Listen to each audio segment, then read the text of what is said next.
always go to rebel, you know. But what is your alternative? You have to have something good to replace it. Just like Jamaicans have one of the most slave rebellions in the history of slavery, you know. Because the Maroon fought an 84-year war, 84-year straight war, Maroon fight, to free themselves and to get rid of colonialism. So people are relaxed, but there's a different kind of war now, a cultural war in the country.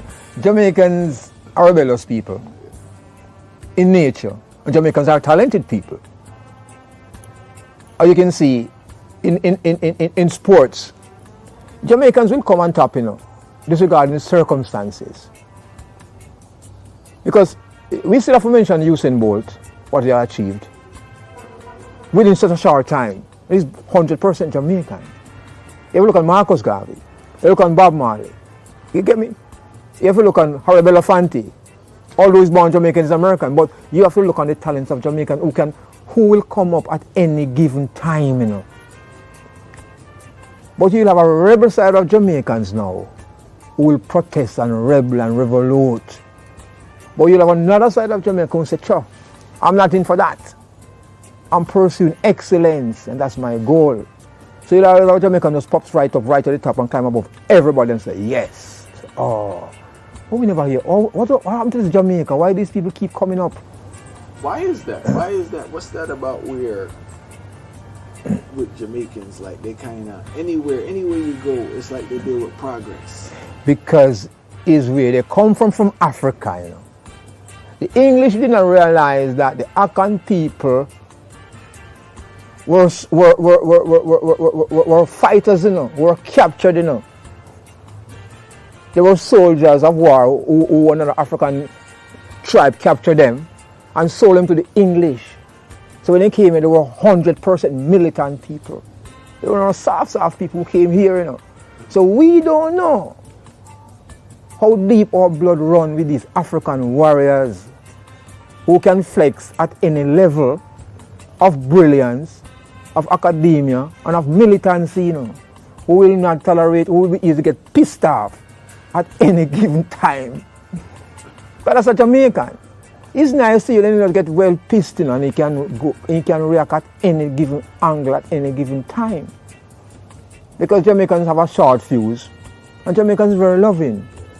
You don't know what he will do, but if you know him enough, you can predict him. So that's the revolutionary nature of Jamaica. Remember that the slave bloodline still exists, you know. And we still have the Kumina, you know. We still have the Mayal. We still have the Dinky Minis. We still have the Gere, you know. Those are African 100% traditions. No matter how from the 15 or 9, you know, it come right down to now. So you find, say, it's like a DNA. You can't get rid of it, it's there. So you look on the generation, it can pops up into those people, retain the Africanness, show their life to their children, grandchildren, great-grandchildren. But a Jamaican will tell you that he's not going to Africa. He's Jamaican. But you can see the Africanness in him, in his activities, on talk, on walk, on look. But he's not conscious of it, you know. But it's there. Until he wake up and say, yo, no, Africa. But the pictures of Africa which is given to him, he's not excited to go. Because he don't learn enough about Africa. But you have African traditional practices here, which is good. Yeah. So, with Jamaicans now, right? Mm-hmm. All right.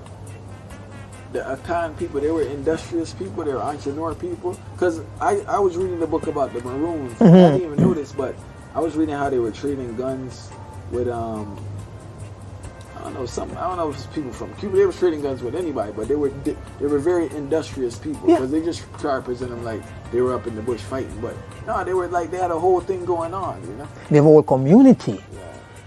Okay, you'll have to look at people who love the forest and the jungle. Whichever circumstance you put them, they will survive. Because they live by nature.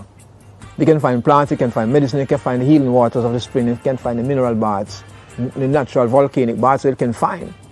So you look at people who will sleep outside, sleep in the rain, build a tent and build a hut, and they live. So nature protect them. So if even you in your big house, you'll sleep, you know, but they don't have to sleep. because they know what to do. See? So you're looking at people who can survive ages and time, but they keep it to themselves. They keep a bond within themselves and they keep their history among themselves.